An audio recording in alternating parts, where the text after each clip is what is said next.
Okay, I think we are live. Go ahead.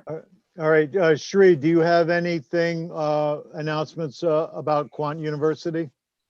Yeah, so next week, next Tuesday, we have machine learning safety presentation by Navdeep Gill. It's a part of the Quant University Summer School. So every week we've been hosting sessions. So if you're interested, I can put up a link on the chat window and you can sign up for it. It's a 1-hour complimentary session. It's only one I have. Any other announcements?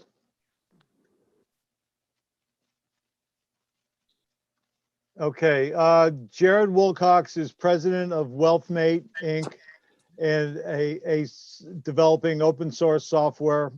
Prior to his retirement as an active investment advisor through Wilcox Investment, he served in a variety of roles at Battery March Financial Management, Colonial Management, and Panagora Asset Management. Before he was managing consultant with BCG, and earlier a member of the Sloan School of Management.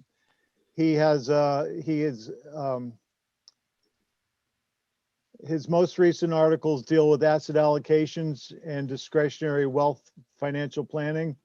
He has a CFA and is educated at the Massachusetts Institute of Technology with an SB, MS, and a PhD in management.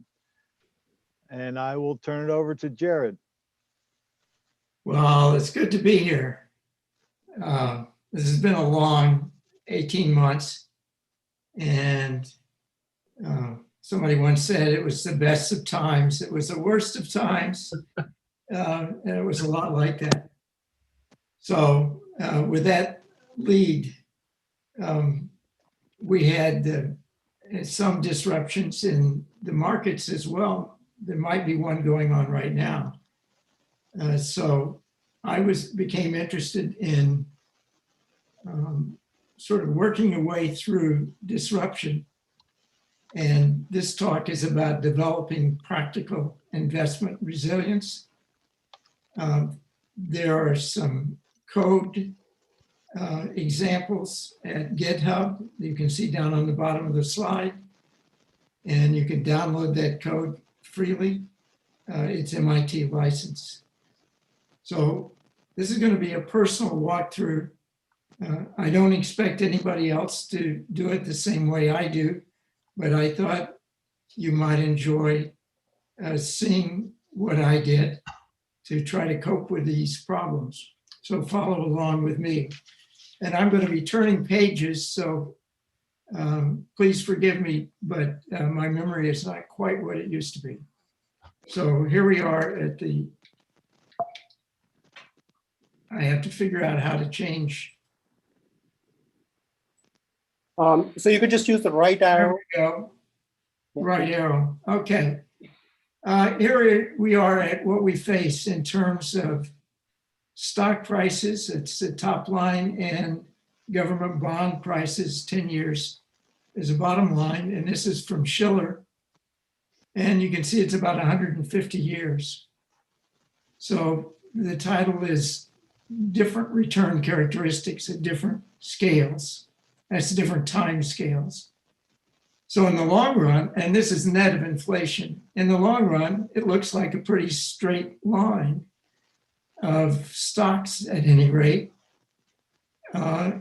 If you look closely, though, at particular areas, it gets very noisy. It doesn't look like a line anymore. And so that's the backdrop. It's like Brownian noise, movement of particles in a solution when disturbed by heat. And what you see is kind of a jerky, random noise. But then if you step back over time, you're moved by the current. And that's sort of the job we have. We have the job of trying to move with the current while not being knocked out by the noise. How you look at this differs depending on what you're doing. So the way I'm most interested in the last 20 years or so has been what happens when you have a definite kind of target you have to meet, and otherwise there's a catastrophe. So it could be just stocks beating bonds, or it could be, if you lose too much money, you get fired, or you lose clients, or maybe you lose your spouse. And when you have a utility function like that, you see things differently. So if you're the kind of person who sees variance all the way down, you may be familiar with the expression turtles all the way down, or maybe that's before your time. But that's one thing. But if you have a definite objective you have to meet, or else there's a disaster, it's like utility is negative infinity if you don't meet it. And above that, maybe you'll do okay. So how do we muddle through? And why do we need to muddle through? It's going to be the next slide. Why study resilient investing? We do it because when there's disruptions, all those idealized models that we have kind of get shaky. So, finance is basically economics, and it's founded on equilibrium models. But what we face in the real world is markets that are never more than momentary equilibrium. We often assume some particular distribution of noise, but returns are not actually IID independent and identical. We specify parameters for our models, but really we don't know them very precisely. And often I see no mention at all in the literature or in practice of investors' risk aversions. They just say, here it is. And investors differ more widely than we assume.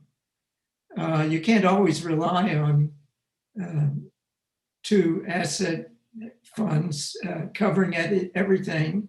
Some people pay taxes, and some people are very sensitive to tail risk, and not everybody is sensitive to tail risk in the same way. And then our best models, I say that with admiration, are based on continuous time finance. And that's a heroic assumption.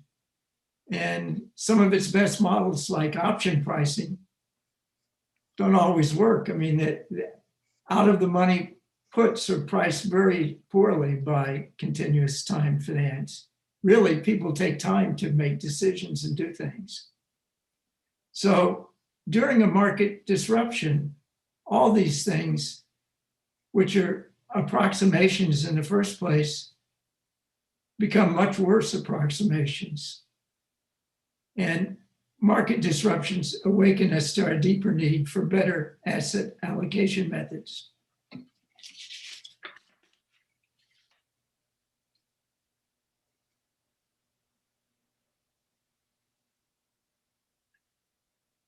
We need flexibility. And this slide talks about my approach to maximum flexibility. I'm going back to expected utility as it was discussed in the early 1950s by people like Howard Rafa at Harvard Business School. So we're not going to talk about mean variance, except at the end we'll compare it, but we're going to talk about expected utility. This is a single period decision that we hope has good multi-period properties. And I'm going to be a little different. I'm not just going to have one level. There's two levels in this decision tree. The first branching you see over at the left, it says investors' probability of consequent utility need. And that's going to allow us to respond to different scenarios. And the scenarios could be something like, well, what if there's a disruption? What would it be like? Or they could be something like, well, on the one hand, I may need to revise this portfolio next month. But on the other hand, maybe I won't touch it for 5 years. So that's a different kind of scenario. One is distant in time. But we still have to make a decision right now of how we're going to set ourselves up for it. Then the second level of the branching is in the middle, and it's the branches that occur because investment returns have probability distributions. So that could be a continuous distribution, but I'm going to represent it discretely. So, I've said under PA, that's the first scenario. There's the first outcome of investments, the second outcome, the third outcome, and there could be hundreds of those. Each of those, I'm going to say, has a utility. That's part of the reason for going back to the 1950s, because we've gotten used to utility as though it were expressed as a function of the variance, let's say. Well, the variance is an ensemble statistic. You don't know from the variance what a particular outcome's utility is. We're going to need to know the utility for each outcome because we're going to want to compose different utilities for different scenarios.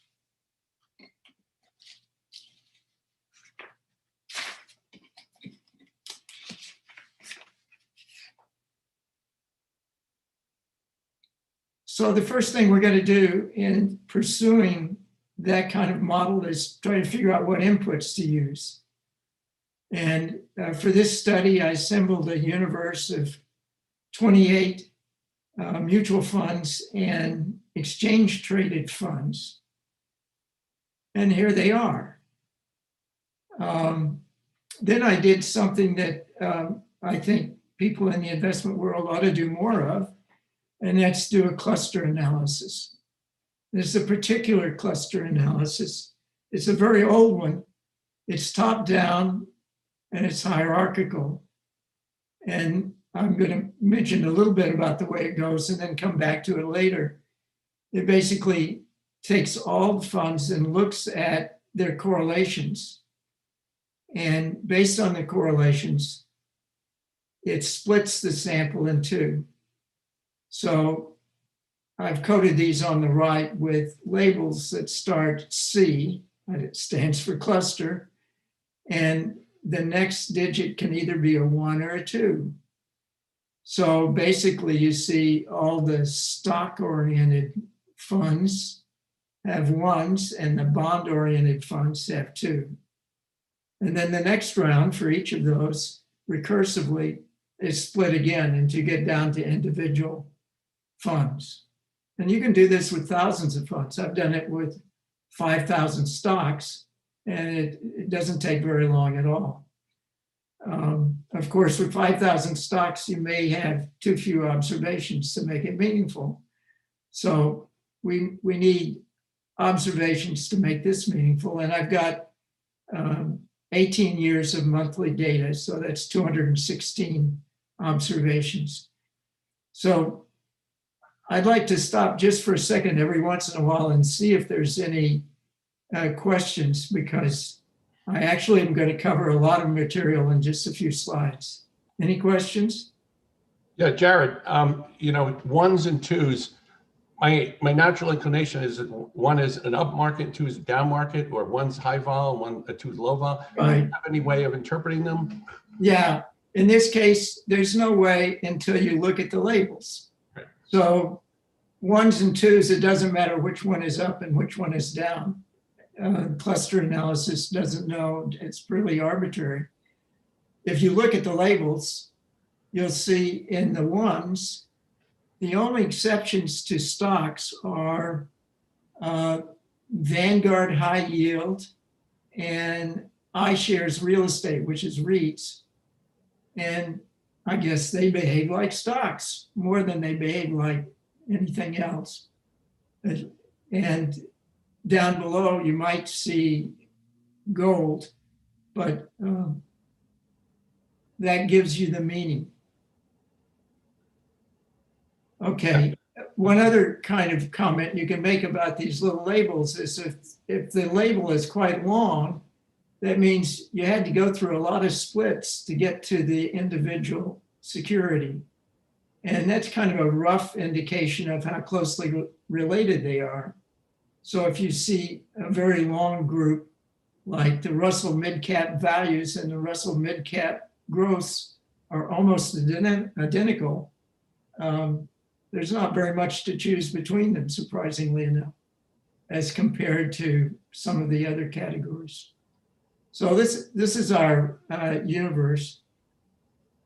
And now we're going to categorize some return drivers. We're going to need those to do any kind of estimation. And the simplest Bayesian posterior is to look at a normal conjugate with known variance. And I use that because it's so simple, you can do it without even being a Bayesian. And what was it before? In this case, 216 monthly observations is really nowhere near enough to estimate the means. And some people that we're familiar with experience can tell you that the hardest part about the forecast is the means. It's relatively easy to forecast the volatility compared to the means. And just tiny little differences in the means can completely change your allocation. So to do that, I've gone back and looked at the Shiller data for quite a few years, and I only used back to 1955, and said, well, I'm going to take the 1955 to 1980 Shiller and use that as a Bayesian prior. And then I'm going to cascade forward and forecast some actual mutual funds and the physical price of gold. And I'm going to use a formula, and then I'm going to get a new posterior for what I think those should have done. And I'm going to use that as the prior for my actual sample. So I've got a fair amount of historical data. And what we're going to do is shrink the means back toward central values for stocks and separately central values for bonds and also for gold and cash, but let's leave those aside. And there's a little formula down there. It's very easy. There's something called the precisions. You take the number of observations you have and divide by the variance. That gives you something called a precision. You can do that for both the prior history and the new observations. And the weight for the history is the precision for the history divided by the sum of the precision for the history and the precision for the observations. And the weight for the observations is 1 minus that. So you can see, down in the last line, and the shrunken mean is this weighted average.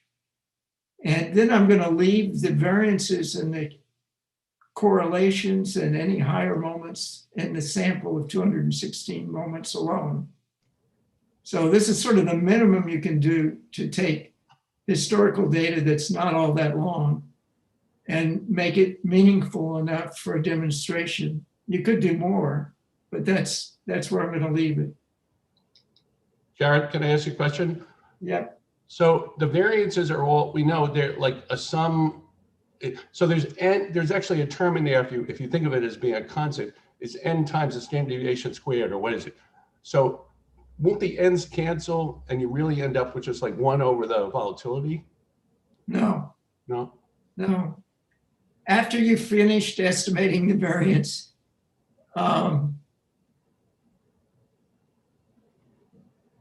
I'm not going to be able to think off the top of my head very well. If you ask a question that I already know the answer to, I'll be very quick.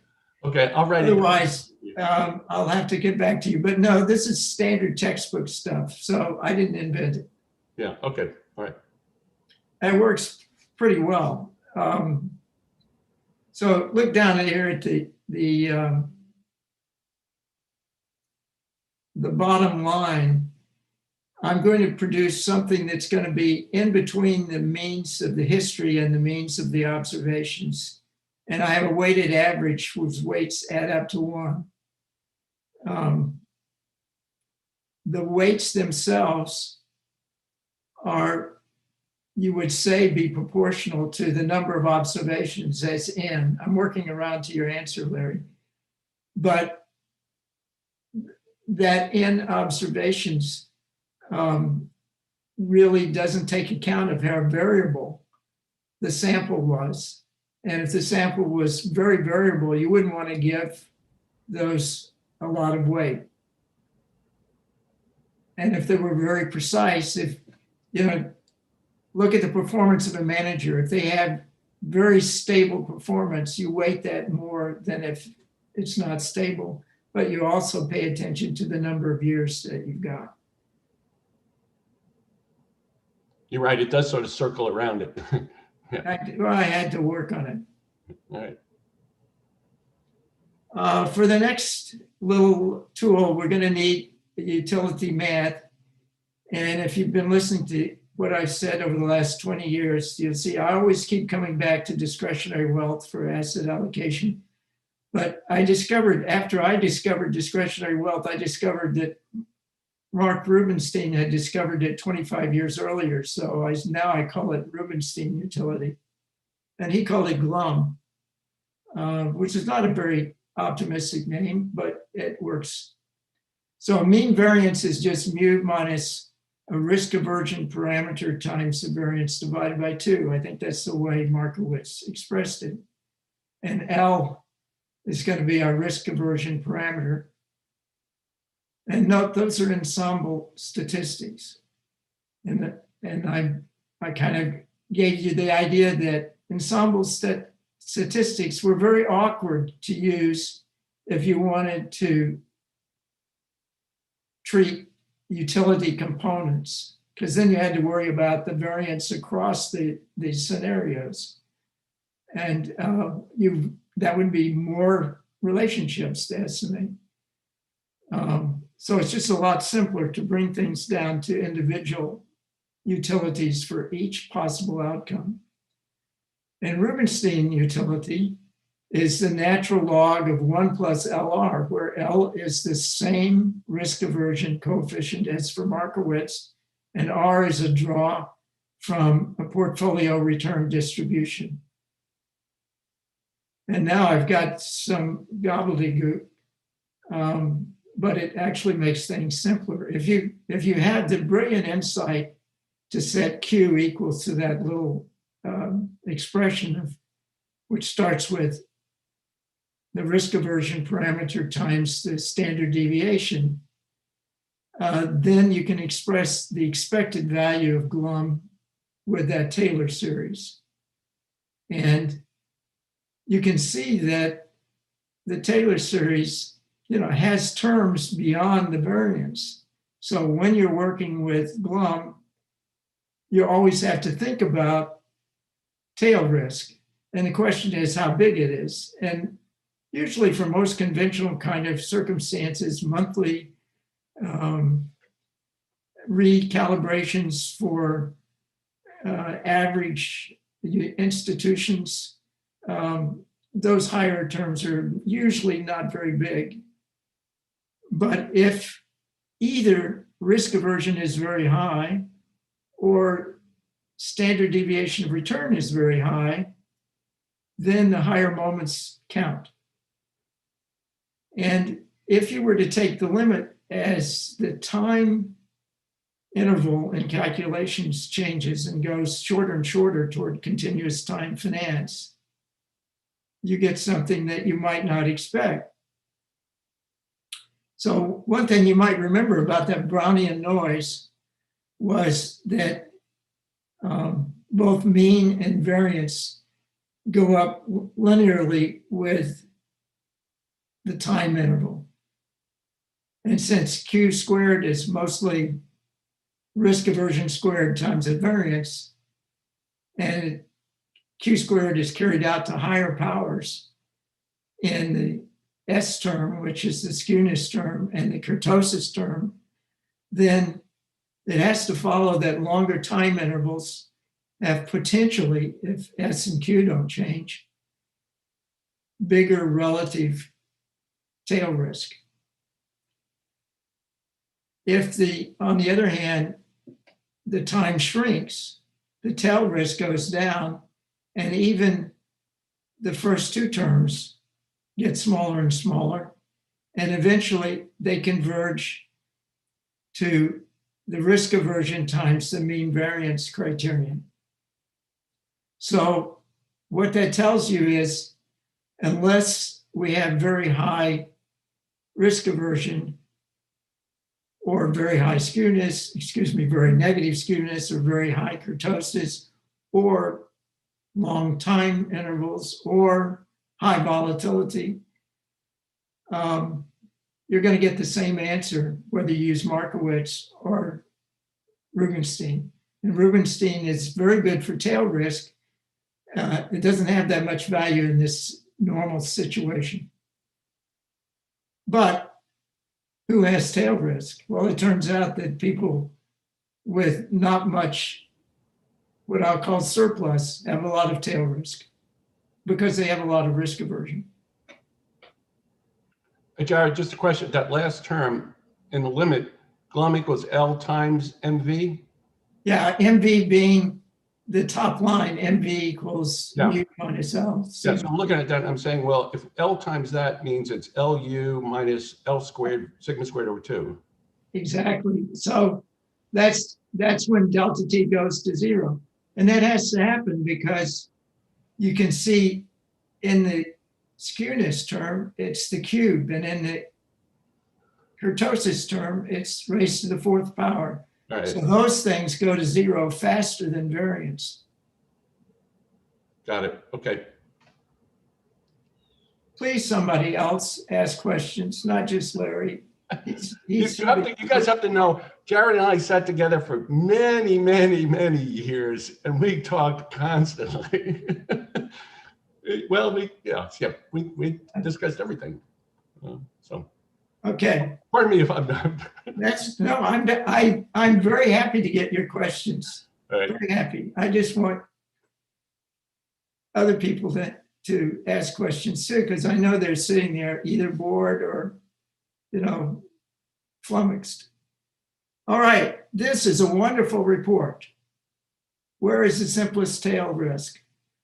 So we're going to look at return distribution, skew and kurtosis, a utility function, risk aversion. We're going to use Rubinstein utility.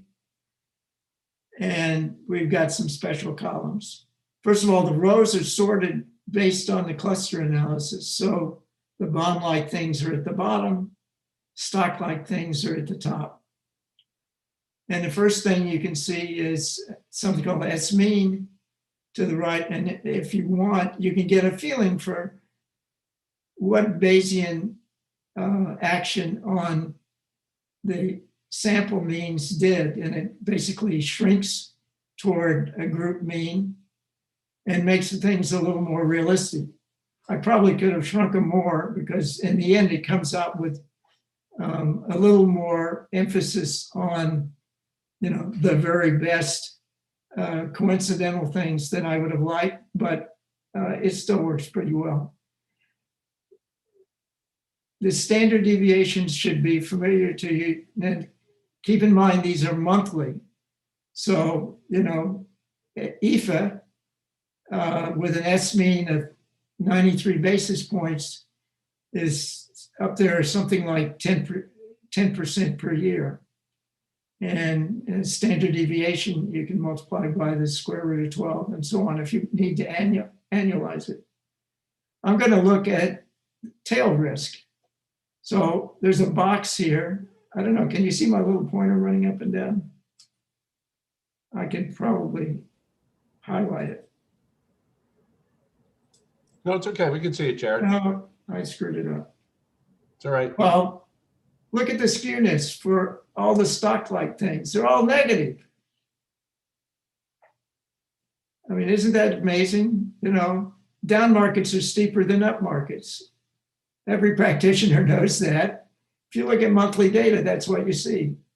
So stocks just in general are going to tend to have tail risk if they're volatile, and they are volatile. So we saw, you know, that in the standard deviations. And kurtosis, and these kurtosis are not excess kurtosis over normal. These are total kurtosis. So 3 is normal. And VWEHX there has got a little box drawn around it. And I'm saying, well, gee, the skewness is quite significant. And the kurtosis is out of this world. And what is it? It's junk bonds. So, you know, if you're careful about tail risk, or if you're worried that tail risk is going to be enhanced in the immediate future, junk bonds are not the great place to be, even though they're not terrible overall. Down below, you see something odd in the bonds. These two bottom ones here, except for LQD, are tax exempts. There's a junk tax exempt and a long-term tax exempt, and they have negative skew. Gee, I wonder why that is. Well, it turns out they have credit risk. So a little bit like a junk bond, except a lot less volatile. And there's one oddball here, LQD, which is supposed to be an investment grade bond fund, but it has this out of this world kurtosis. So that's kind of a signal for investigation. This is all qualitative stuff. And I'm kind of mixing qualitative information with hard data. These 3 columns on the right are my attempt to better measure tail risk than something like conditional volatility or conditional variance at risk, or conditional value at risk. So this is the value that I would get from the Taylor series if your risk aversion were 2 or 4 or 8. So you can see, despite everything, if you're a 2, which is sort of typical go-go mutual fund, tail risk isn't very important for a month, assuming that you change your stripes at the end of the month if you need to. Whereas if you're a conservative investor, and if you use Rubinstein utility L of 4 means that my so-called discretionary wealth is 25% of the total. If I lose 25%, my utility is negative infinity. Okay. L8 means if I lose 12%, my utility is nearly negative infinity. So I'll fight like hell to avoid those. Well, those people, you know, it's not bad. The impact on utility is not bad, except if you're very risk averse. You probably shouldn't hold XLE, which is energy, and you probably shouldn't hold REITs, which is IYR. Interestingly enough, there's not much effect of junk bonds. Why is that? Well, their standard deviation is quite small. They're only scary if suddenly the market conditions make volatility go way up. Then they'll be scary. All right, and basically you don't have a lot of problem with tail risk in the bond category, even in these exceptions down here. They have some potential issues.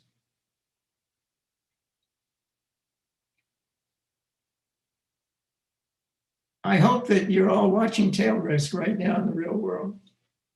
Okay, clusters to identify structure. Now we're coming back to the cluster analysis, and I'll do it for 3 different samples. There's the history sample, that's the first column. There's a crisis sample, which is monthly returns during 2007, 8, and 9. And there's a 6-month column, which looks at 6-month returns. So they're rolling 6-month returns, and we split them. I should say a little bit about the cluster analysis. I claim this is a very good cluster analysis, should be used more. What you do is you take the correlations, put them in a table. They have columns and rows. You first correlate the columns in the correlation matrix. And then you iterate and do that again and again. And after 4 or 5 times, you see all the entries in this iterated correlation structure turn out +1 or -1. And that splits the sample.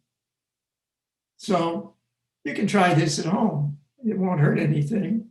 And you'll find you're doing cluster analysis. The only trick is that when you recursively go down to the branches, you only use the data that's relative to that branch. And the reason I like it is it starts out with a lot of information to make the first split. And it only uses the relevant information to make the twig splits. Okay, what does this chart show? I've colored the chart in terms of how close things are to SPY, the S&P 500. And if they share a lot with SPY, they get a darker orange.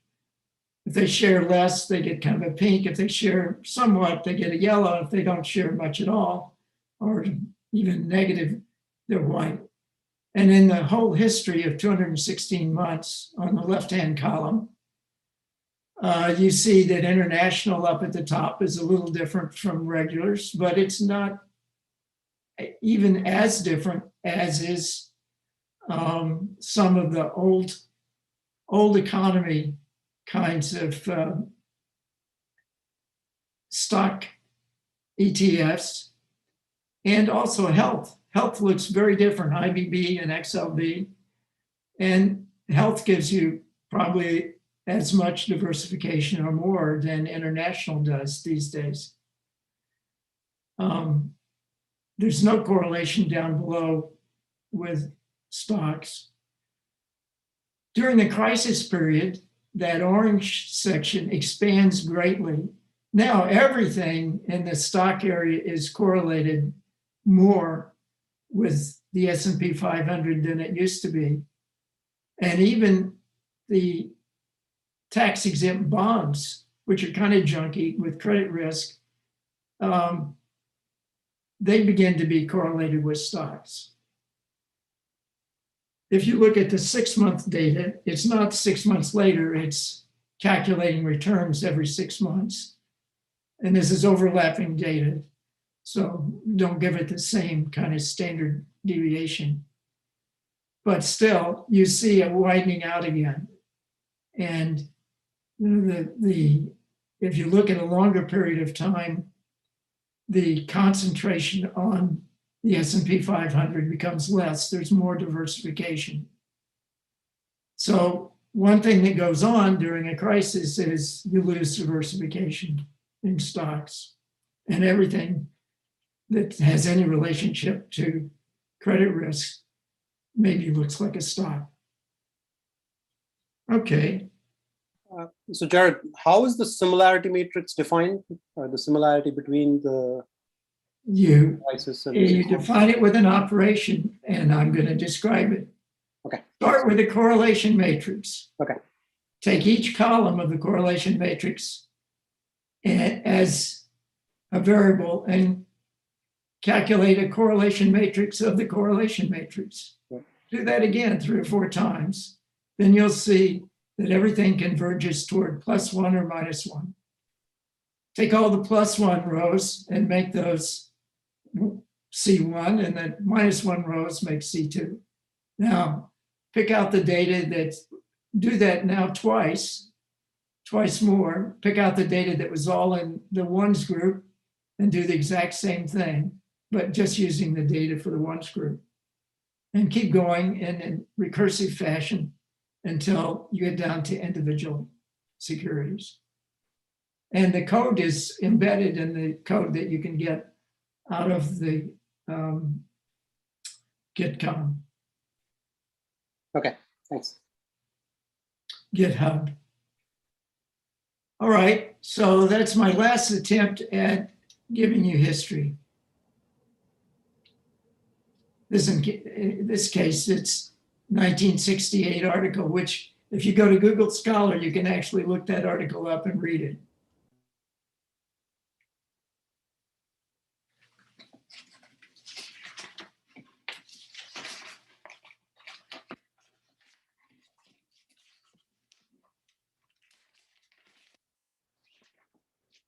Now we're going to go back to expected return and the two levels and begin to bring in everything that you'll need. So I'm going to take three scenarios: a history scenario, a crisis fragment of this history scenario, which will be used to create a duplicate, not replacement, but a duplicate of the crisis period between 2007 and 2009, and a 6-month fragment based on the whole history that has at least 6 months of data. And this is just a fragment of a return matrix. What is a return matrix? It's every single observation that you have in the sample. And they've each got a date, and instead of just 2 securities, there's 28 securities. So I'm representing the probability distribution, the joint probability distribution of the outcomes without any parameters that summarize the data. It's all the data, and that's the return matrix for that fragment. And there's another one, duplicates in 2007 to 2009, and another one for the 6-month intervals. Now I have a probability, which is the first level of the tree. It's when am I going to need utility? And let's assume for this case that 60% of the time, I'm going to need utility at the end of the month. I'm an active manager. I've got all kind of alpha to get at. I need to get in there and change the portfolio 60% of the time. Of that 60%, 90% is going to be normal history. 10% or 6% of the total, I think there's a chance of another crisis. Hey, maybe that's today. 40% of the time, I'm going to go to sleep and I'm not going to evaluate the portfolio for 6 months. And the reason is my client is on a cruise around the world, and I'm pretty sure they're not going to get back and look at the data for 6 months. So that's when I need it. And since I have different times here, I need another ingredient. I need a pure time discount rate. I use 3% a year. As of today, I might bump that up a little bit. If you go back to the studies in 1969 and 1970 by Samuelson and Merton, they did lifetime studies. They used stochastic dynamic programming, and they aggregated utilities across a wide range of years using nothing more than a pure time discount rate. So I'm not going to be any better than that. Now, this is kind of wrenching. You know, if you're in a mean variance world, all of a sudden here we're looking at different time intervals. We're having Bayesian thoughts about what could be a scenario of a crisis. We're going to get all of those in the allocation. This is an outline of the process. Anybody who's brave enough to download my Python code can run this. You can inspect all the code. You can branch it. You can fork it. You can improve it. It's not production code. You don't even have trading costs in there. But you have everything you need to get started. and you certainly have enough to do research. So let's look at the ingredients. There's a Is there any partition documentation? return. Go ahead. Is there any documentation? There's a little bit on the site in the repository, Right. and the program is in two forms. One is pure Python. The other is in Jupyter notebooks, and the Jupyter notebooks have some documentation in them. Oh, very good. Thank you. Thank you. Some. Okay. I welcome questions. I'm sitting here all day waiting for emails from people with questions, so feel free.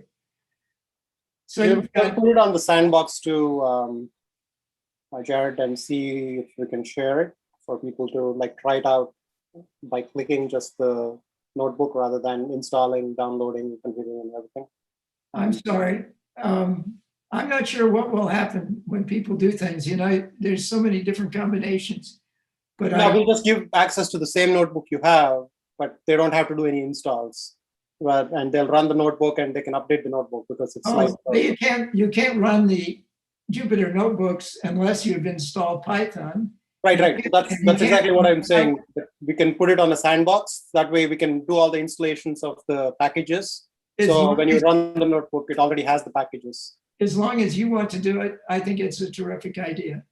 Okay, so we'll try it out and we'll keep it live for like maybe a few weeks and see if we can, get you some questions. I think you could have a lot of fun with it, actually. Zvi had a question. Zvi, you want to go ahead? I think we can hear you if you unmute. I don't think there's a question. No, he put it on the chat window that he has a question. So yeah, yes, Zvi. Can you all hear me? Yes. Zvi. How you doing, Jared? Excellent. How are you? Okay. I heard you say that you think that for a 1 month period, you don't have to worry so much about tail risk. For most people, that is true. If you have exceptionally high risk aversion, like think of the person who, if they lost 12%, that would be a risk aversion of 8. If they lost 12%, they would have negative infinity utility. That's a Well, concern. that clearly is me, but what about a month like March of this year? Exactly. So if you go back to the Taylor series, I'm sorry that I don't always speak precisely enough. If you go back to the Taylor series, though, you will see the answer to all questions that you might have now and forevermore. So you'll know that the key variable is the product of risk aversion times the standard deviation of return.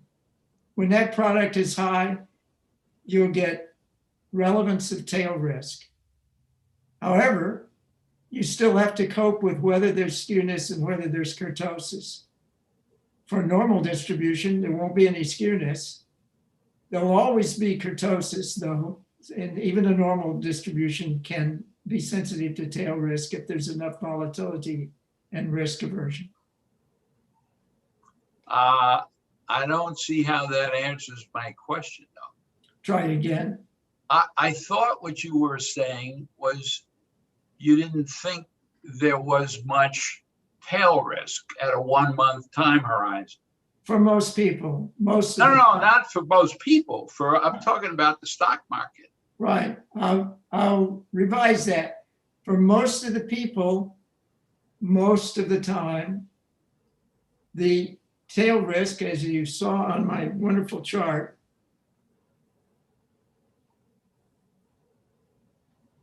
is not very high. Most people don't have risk aversions of 8.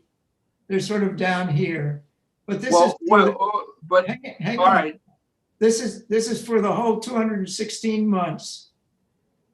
Are you talking about after the fact they didn't experience tail risk? Or are you talking about not having seen that month yet? Do they have tail risk? I'm not talking about their experience of it. I'm talking about the existence the existence of it.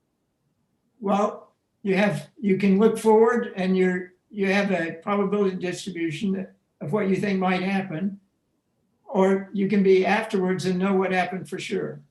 Well, suppose I think there's a jump diffusion process. Yeah, then there's tail risk, which is essentially equivalent, by the way, to having high standard deviation. Well, but the jump can be quite large. Yes. So I don't see how it's equivalent to a high standard deviation, although in some sense, I suppose it's true. I think it is in some sense true, but I don't have any problem with saying that I often make mistakes, and when I'm talking loosely, I might not satisfy actual truth. I am usually satisfied with closely approximate truth.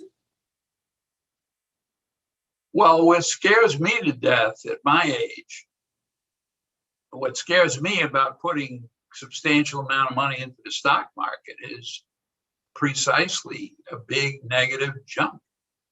Yes. Well, I mean, I remember 73, 74. Yes, I remember 1929, but if you look at this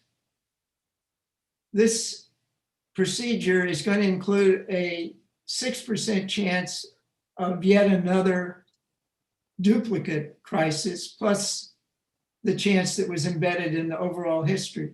And it's going to include twice September and October of 2008, both of which had very large drops. So unless you go back to 1929, you're not going to see much worse than that. So that's the point. No matter what I say, don't believe my lying words, believe my code and the sample. No matter what I say, if you include in the sample a drop that's bigger than their surplus, which is 1 over their risk aversion, if you're using Rubinstein utility, they will experience infinite disutility, and they will avoid any allocation that causes that to happen within that sample. That's me. It'll work for you. I believe it. It's just that you didn't like my description.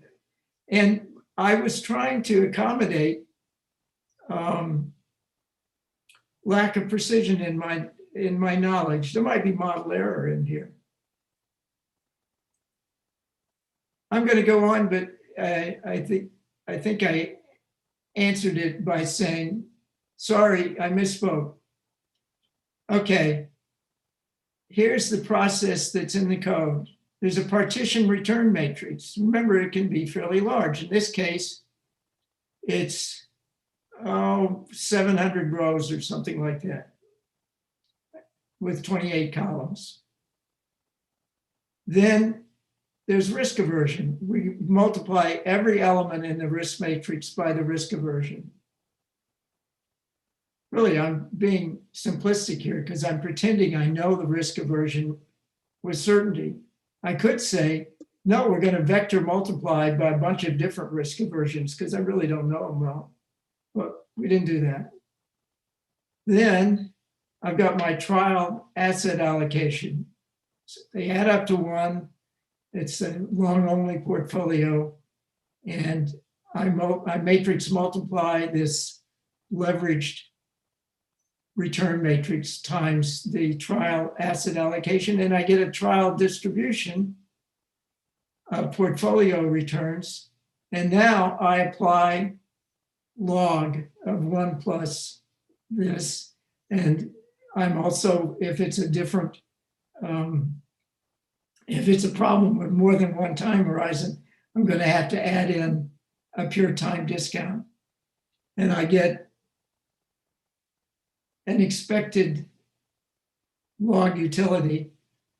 And that's going to be informed, by weighting each one of these partitions by an investor utility probability for each partition, and the pure time preference that's longer for the 6 months.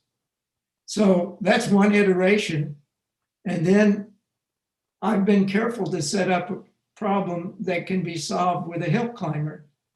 You don't have to do anything fancy. You can have position limits, but other than that, it's very simple. You just got constants in the matrix with simple matrix multiplications. And then you get one monotonic log function. And then you add up all those and calculate your trial expected log utility. So it can be solved with any kind of hill climbing. And you might think, oh, well, I can't stand it. It's not guaranteed to have a unique solution, but it will have a unique utility. Okay, has anybody ever used a good hill climber? You know, something more than just the solver in Excel? They can run into all sorts of problems, but the one from Stanford is pretty nice, and they guarantee, I don't know what this guarantee is worth coming from Stanford, but they guarantee that if it can solve it, it will be either convex or concave, depending on how you define the problem. Is that CVX5? I'm sorry? Is that CVX5, Jared? Yeah. Okay. Yeah. I was very happy when I found that because it was much better than the other solvers I had. Well, Stephen Boyd and his group have done a really fantastic job in putting together those examples in the library. So you can do things like put two identical securities in, and it doesn't get upset with things like, oh, I've got a non-positive covariance matrix. You know, it'll just split them. All right. MATLAB one is good too. I don't sell them anymore, but it's still good. I used to sell them quite a bit back in the day. Okay. All right, I've got two examples, and these examples are way too optimistic. See, you're not going to be happy because it holds more stock than I would bet that you would want to hold for your risk aversion. But I'm going to compare mean variance allocation and what I call expected surplus growth allocation, which I'm doing here. Jared, Yeah. what is the surplus here? Okay, if you're in Rubinstein utility world or discretionary wealth world, and your risk aversion is 4, that means 1/4 is the most you can lose before your utility becomes negative infinity. And I call that amount laughingly surplus, because if you defined your risk aversion correctly, it's not until you reach that point that you lose all options in life and just have to live on minimum subsistence, or what is the minimum that will satisfy your spouse. Ah, that is the critical issue. Well, yeah, you may be an L16 when you thought you're an L3. I'm going to compare just using monthly data, but with and without a crisis, you know. And in this case, I can't read my own slide here, but I believe it's a 20% chance of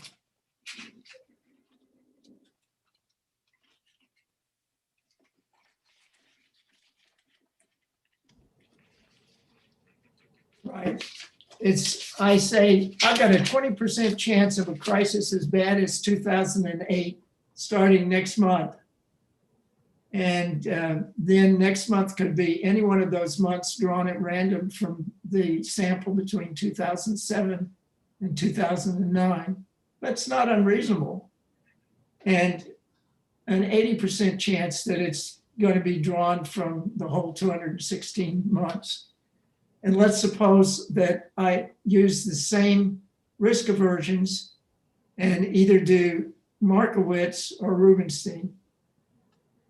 And I get some differences. For example, in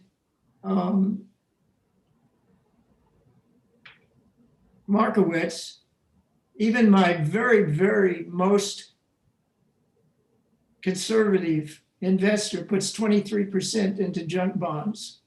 Hey, they have low volatility. Well, this, during a crisis, they don't have low volatility. They go way down.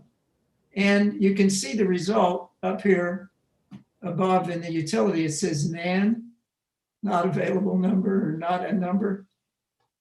They got negative utility. They got negative infinity utility because in 2 different months in 2008, they lost their whole surplus. And that made them very unhappy. So that wouldn't have been a great allocation for them, even though it followed Markowitz's formula exactly.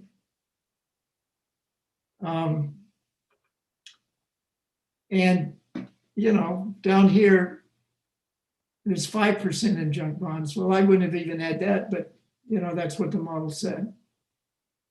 There's some differences in the stocks, but I think that's an example that is interesting. Because we added this disruption period, we even held gold in small amounts. If we had kind of a medium, I think 3 is kind of a medium number for risk aversion. Does anybody know the risk aversion, by the way? Don't all shout at once. I'd put myself at about 5 or 6. Okay. So in here somewhere. And this would have you about 50% in bonds, in intermediate bonds. Yeah, that's all the bonds. No, you'd have 12% in junk bonds. So no, that'd be more like 6%. So you'd have about 55% in bonds, which is, I think that's less than you really have, but I don't know. I occasionally buy a lottery ticket. Does that tell you anything, Jared? Yeah, it tells me you pay a lot of attention to positive skewness. Ah, that's true. I only buy it when the payoff's in the hundreds. Yeah, exactly. That may not be a terrible strategy, but I wouldn't do it too many times. Well, that's the Friedman Savage strategy. Oh boy. Oh boy, can you tell us about that, Zvi? Yeah, go ahead. Milton Friedman and Leonard Savage, very 1948 article. Very famous. Why do people insure and buy lottery tickets? Same person. Yeah. Well, people, this expected utility idea comes out of various axioms for clear thinking. And so this is what the super rational person might do. It turns out not everybody fits that category. And I have one more I should comment about mixing distributions. So suppose you got 2 normal distributions and one of them has much lower mean and a much higher variance. When you mix those 2 together, you're going to get tail risk just from the mixing. And it doesn't account for all the tail risk, but it's a pretty healthy portion. So the whole idea of having these disruptive periods is mathematically tied up with tail risk. And this is my other example. This one says on the top, it's just 1 month ahead, because I really didn't know how to use Markowitz mean variance when you had a mixture of 2 different time horizons. But that's what you got in that particular run.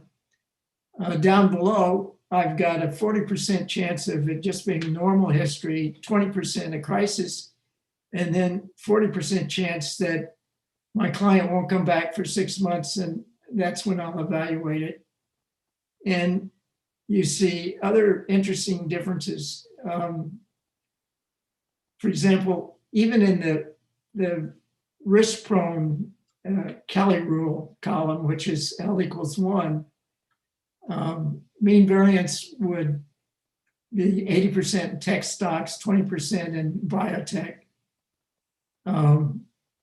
And surplus growth would be just a little bit in biotech, only 27% in tech stocks, but most of it in consumer staple. So I'm inferring more than is actually in the chart, but I'm inferring that when you look at a period of disturbance by itself, and you have a short-term view, there's a lot of tail risk. But as you look further out, some of these things kind of recover and smooth out, which is sort of in our accord with, the way 2008 worked. It was a really bad period, and it took quite a few years for it to smooth out. So if I put, instead of 6 months ahead, if I put 5 years ahead, that would have really shown some differences, I suspect, but I didn't try it. You can see some interesting things down here. The really conservative people put most of their money in intermediate bonds, not long-term. But if they could take a little more risk, they'd go for long-term governments. And then if they could take a lot of risk, they stayed in stocks. All right. I had some questions here, but I don't think I'll ask those. But does the utility comparison down here tell you anything? That's an interesting question. Can you compare utilities over a long period with a short period? And I haven't been able to completely come to grips with that. In my mind, there's no reason why you can't. I mean, after all, Samuelson and Merton did it. Why can't I do it? So there I am. But I still feel that in order for that to make sense, the probabilities of needing the two utilities have to be weighted or founded on something. You can't just have the situation like we had with pension funds where people just said, oh, you can make 9%, use that as your discount rate. It has to be based on something real. So I'm a pretty good feeling that if I'm a high turnover professional manager, I'm mostly short term and I don't need much in the way of 5-year horizons.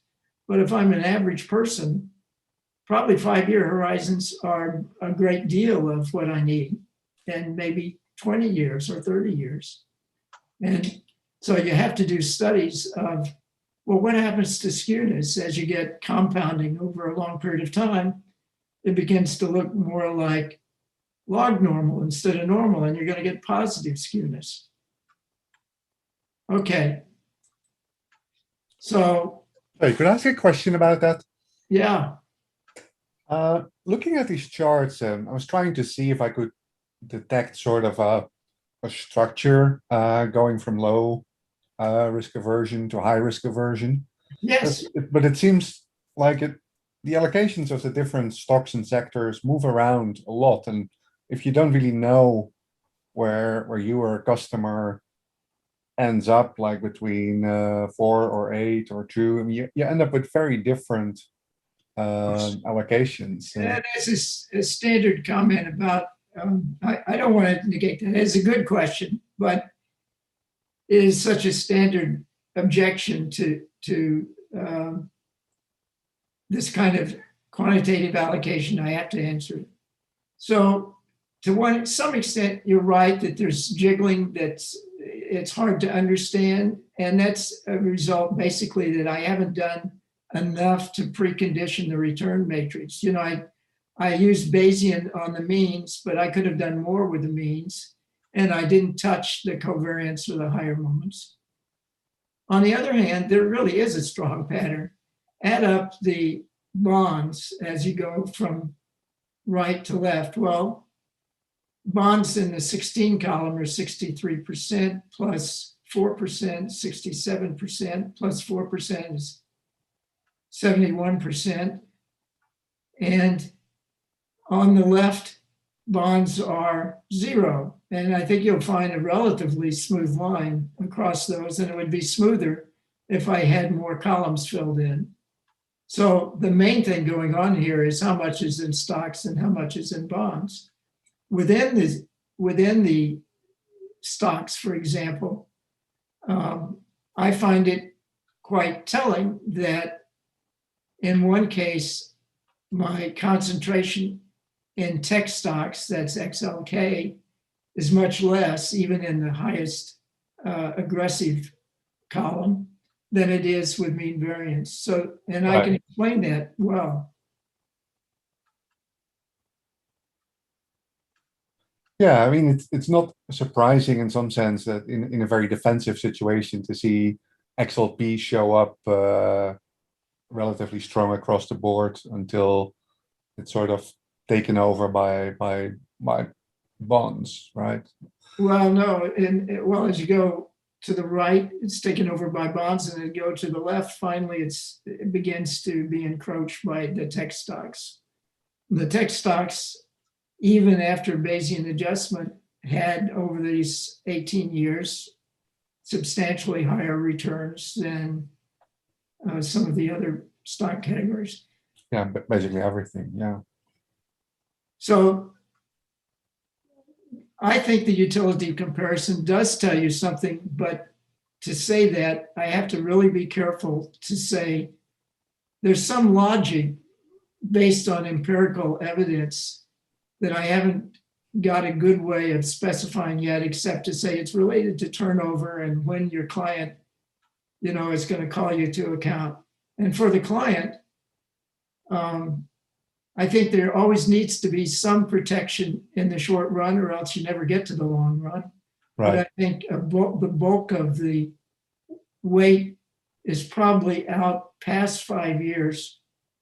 If it's not, it should be. Great, thank you. Okay. So I've got some things which just summarize what we covered. We covered a broad range of topics, short time, but I gave you some qualitative things that I use. Mean shrinkage, leaving the higher moments and the variance alone. Left the variance alone because it's the easiest to estimate from samples. The covariance and correlations in the higher moments are hard to estimate, but really all the information I have, since I don't have a model at this point, is just the sample itself. And so I left that alone. I quantified in my report, the higher moment threats to surplus if you follow the kind of utility where if you approach a threshold where you haven't met your obligations, you really don't like that at all. And that's the threat. And surplus is, the distance you have to go. And of course, that assumes you start out with surplus over these minimum things. But if you've defined the minimum, it's usually possible to make it lower than you thought. You could be eating less well, et cetera. But there is a deep question about how you should advise clients if they have negative surplus to begin. And my impression is the majority of people in the country have negative surplus. And the usual advice they get is, hey, you need more stocks. And I would say just the opposite, that's equivalent to telling someone who wants to get out of prison, if they just play this game of Russian roulette, and if they win, they get out, that's what they should do. I had a little trouble with that. I covered cluster analysis, and I'm really enthusiastic. I think you can do a lot more with cluster analysis, and I'm currently kind of exploring whether you can use it to help you precondition the return matrix. Managing tail risk better using Rubinstein utility and scenarios. It doesn't rest just on Rubinstein utility. It rests on the idea of a parameter-free risk matrix as a representation of the probability distribution. If you're willing to go as far out and be as wild and crazy as multiple time horizons, just the sort of way that, you know, Samuelson and Merton did, but with less math sophistication, you can reflect future trends and reversals. You can try to separate drift versus noise, back to our Brownian motion example with multiple time point evaluations. So that I have to pay tribute to Mark Kritzman. We started out with conversations about dealing with disruption.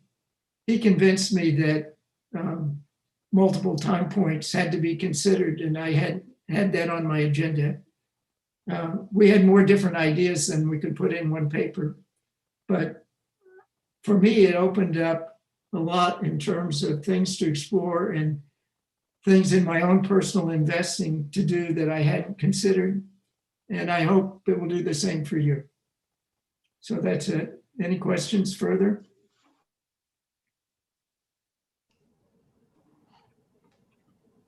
How come Kritzman isn't in on this? How come he isn't here? Yeah, I don't know. I listened to David Turkington, and I thought that was a nice presentation.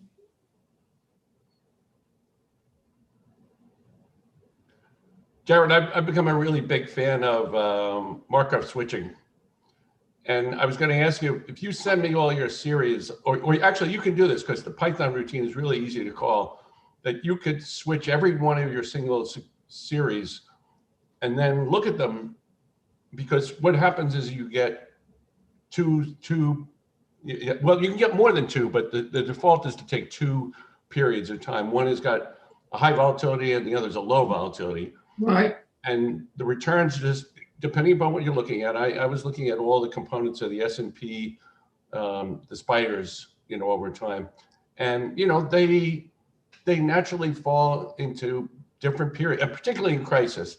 That was the kind of the paper that I've been writing is about sector rotation during crisis periods. And of course, it's exactly almost what you would anticipate, you know, depending upon what the crisis is, they behave differently. So I'd be curious to see how much the series change over time. Now, I'm trying to make the connection between that and what you're presenting here, which is the strategy that's sort of telling you you got to look at the whole distribution as opposed to breaking it down into particular subgroups. Well, let me comment on that. So first of all, I did break it down, and I took after the fact, I could see that there was a crisis in 2008. And I took 2007, 8, and 9 and pulled out that chunk and called it the crisis scenario. Yes, yep. Okay, there's a different problem, which is now I'm going along in real time and I have to decide whether I'm in this new regime or not. Correct. I didn't address that at all. That's a hard problem. Well, that's what I was saying, this routine, and it does help you in that it picks up the conditional probability that you switch from one state to another. So it's I mean, you don't need to tell it anything. It just says, looks at the return distribution and the probability of switching, and it says the higher, you know, it just switches. So anyway, it would just be curious. And, you know, if you want to run it, God bless. If you're interested, just I'll grab your data and I'll run it and let you know what it looks like. I have some data in the repository, which is disguised data, because I was a little nervous about taking Yahoo Finance data and distributing it. Okay. I think I combined 2 different, every series there is a combination of 2 different real series. So you can't tell really where they came from. Oh, that's good. That's good. But I suspect that it might be a little tougher but it might be easier because it might have less noise in it. No, you got the symbols there. So I was just going to look at those. I mean, You have almost all of the spider series in there anyway, so. Yeah,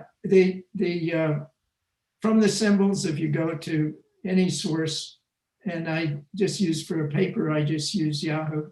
But if you have a commercial source from the symbols, you can get the data. Okay, thanks. All right, thank you for your time. Thanks, Jared. And Yeah. we're gonna stop